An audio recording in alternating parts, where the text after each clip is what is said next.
प्यारे बच्चों, मैं पन्नालाल पटेल BPOIC रामदासपुर दहियावा सोराम प्रयागराज से सामाजिक विज्ञान कक्षा 9 के बच्चों के लिए एक दिन इसके बारे में, इस विषय से संबंधित हमने कुछ बातें आपको बताई थी, लेकिन आइए एक बार फिर से हम तरोताज़ा हो लेते हैं। सामाजिक विज्ञान एक ऐसा विज्ञान है जिसमें 4 विषयों को सम्मिलित किया गया है,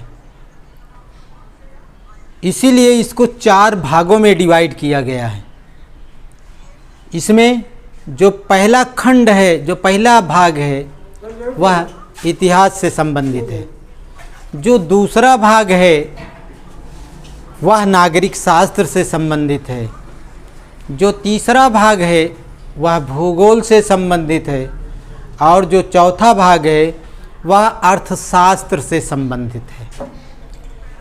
और इन चारों चैप्टरों को मिलाकर के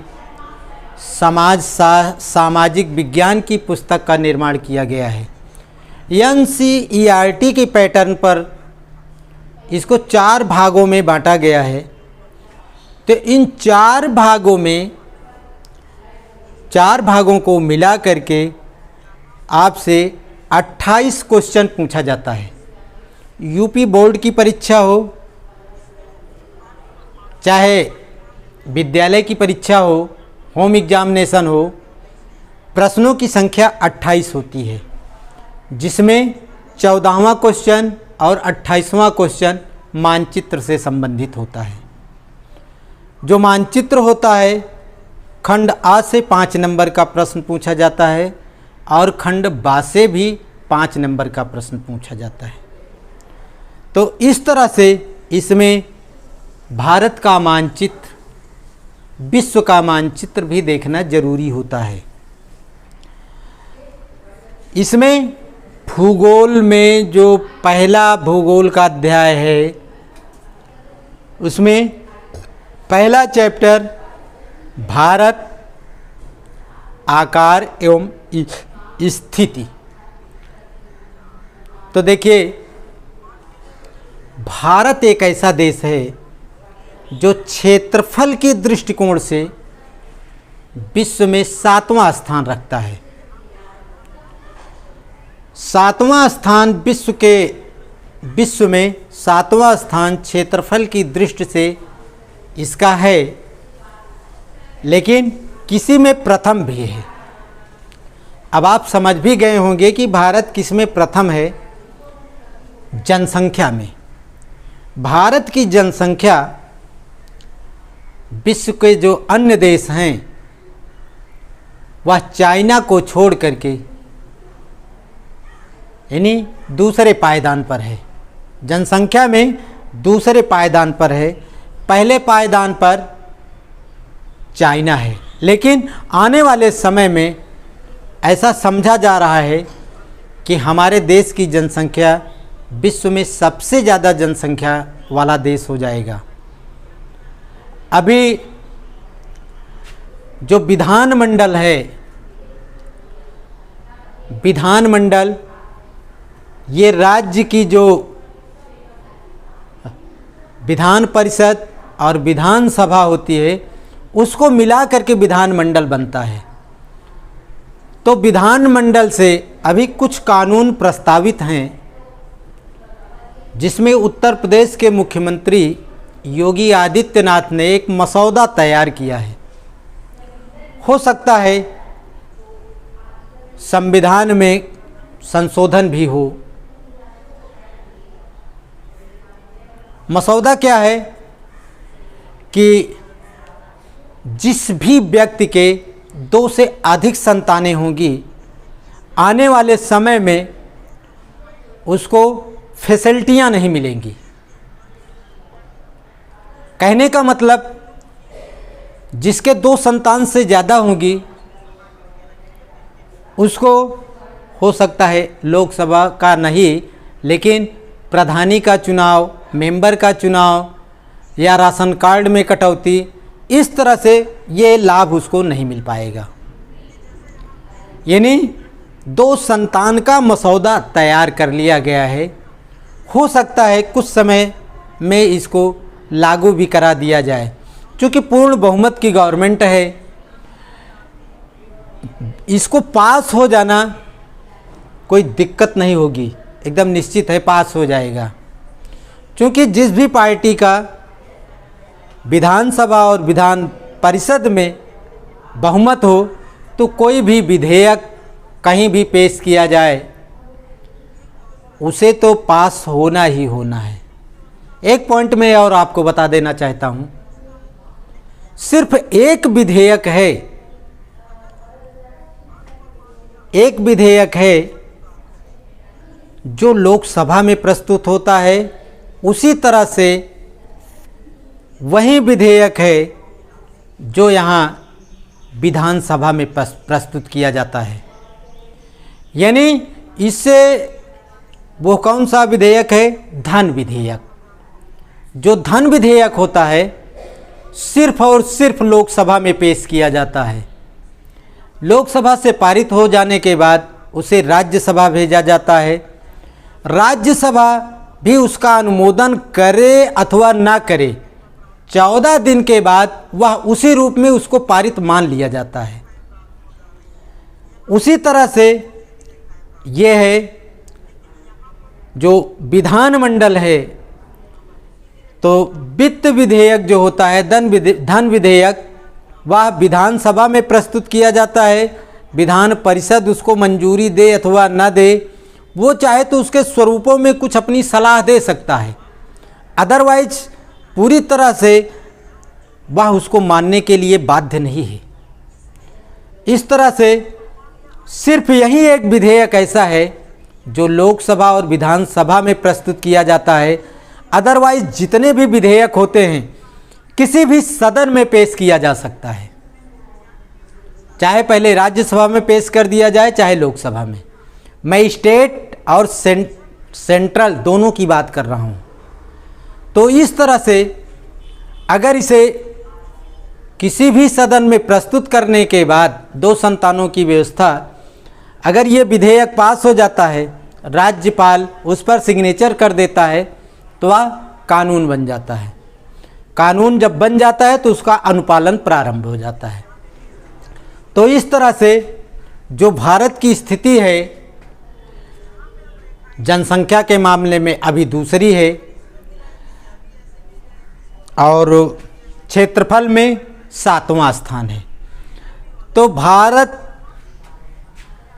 7वां स्थान रखते हुए भी अपने आप में एक अलग ढंग का देश है। इसे महाद्वीप भी कहा जाता है। महाद्वीप, भारत एक महाद्वीप है। द्वीप और महाद्वीप। द्वीप किसे कहते हैं? द्वीप वह स्थान होता है जो चारों ओर से जल से घिरा हुआ होता है, वह द्वीप कहलाता है। जैसे लक्षद्वीप। लक्षद्वीप क्या है? यह अरब सागर में स्थित है और चारों ओर जल से घिरा हुआ है। आइए भारत का आकार एवं उसकी स्थिति देखते हैं। देखिए, भारत का क्षेत्रफल 32,87,263 वर्ग किलोमीटर है। तो इतना क्षेत्रफल है। इसकी लंबाई चौड़ाई यानी पूरब पश्चिम उत्तर दक्षिण जो इसकी सीमाएं हैं उसके अंतर्गत देखा जाए तो इसके एक तरफ अरब सागर है, दूसरी तरफ प्रशांत महासागर है और नीचे की तरफ हिंद महासागर है और ऊपर की तरफ उत्तर में हिमालय पर्वत है। इसके जो पड़ोसी देश हैं वह भी देख लीजिए। भारत की स्थिति के आधार पर इसके पड़ोसी देशों के बारे में हम देखते हैं। तो इसके भारत के पड़ोसी देश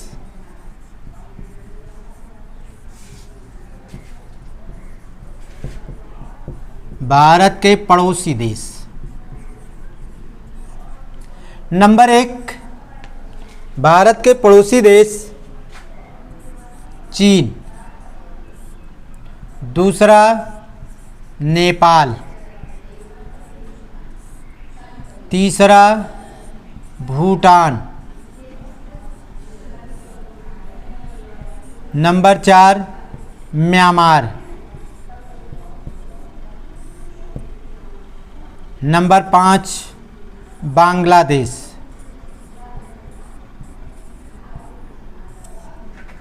नंबर 6 पाकिस्तान।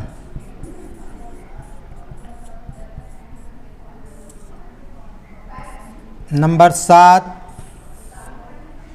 अफ़गानिस्तान।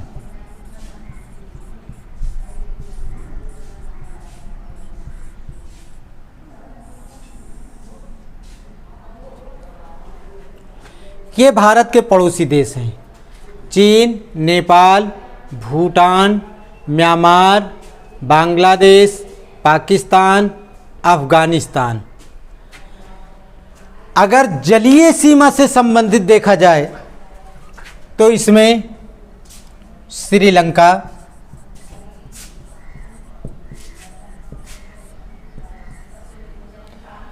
मालदीव, इंडोनेशिया,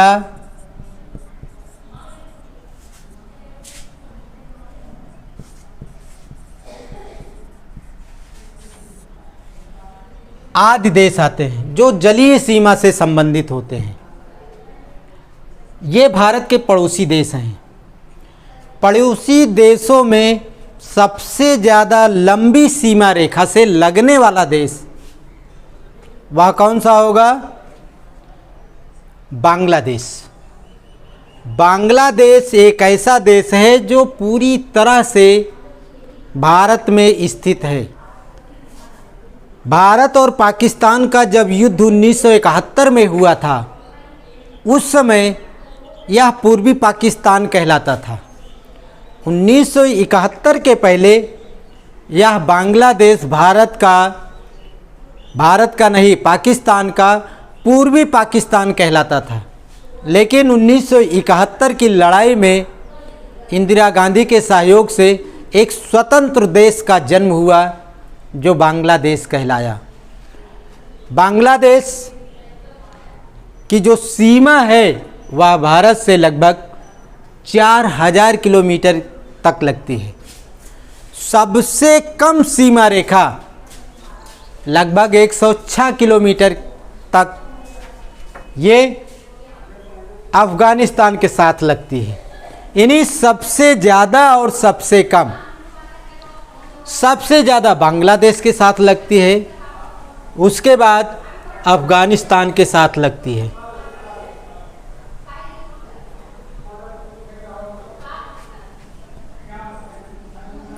तो इस तरह से देखा जाए तो भारत के पड़ोसी देश, इन देशों में अगर क्षेत्रफल के हिसाब से देखा जाए तो सबसे बड़ा देश नेपाल है। नेपाल का क्षेत्रफल इन सब देशों में सबसे ज़्यादा है। यानी इन सब देशों में नेपाल की जनसंख्या भी सबसे ज़्यादा है और क्षेत्रफल भी सबसे ज़्यादा है। एक चीज़ और है, ये जो चाइना है, क्षेत्रफल और जनसंख्या के साथ साथ कुछ टेक्नोलॉजी भी यहाँ की सुपर है। यानी जैसा कि आप सब जानते भी होंगे, कोविड-19 जो वायरस है, ऐसा कहा जाता है, वैज्ञानिकों ने बताया कि चाइना के एक किसी लैब से प्रारंभ हुआ है, रिसर्च चल रहा है। फिलहाल कोविड-19 से हमें इस टॉपिक से कोई लेना देना नहीं है, बात की बात है। तो चाइना जो है जनसंख्या और क्षेत्रफल में हमारे पड़ोसी देश जितने हैं उन सब में सबसे बड़ा है। इसके सामने थोड़ा प्रॉब्लम पड़ती है भारत पर डायरेक्ट अटैक करने में। क्यों? क्योंकि हमारी सीमा पर निर्धारित जो हिमालय पर्वत है इसके लिए बहुत बड़ी दिक्कत पैदा करता है। यानी भारत का एक तरह से प्रहरी भी है हिमालय पर्वत। तो ये भारत के पड़ोसी देश हैं, इनका क्या क्षेत्रफल है, इनकी राजधानी क्या है, वह मैं अगले टर्न पर आपको बताऊंगा। आज भारत के पड़ोसी देश और उसका क्षेत्रफल, बाकी इसके आगे मैं आपको अगले टर्न पर बताऊंगा। धन्यवाद।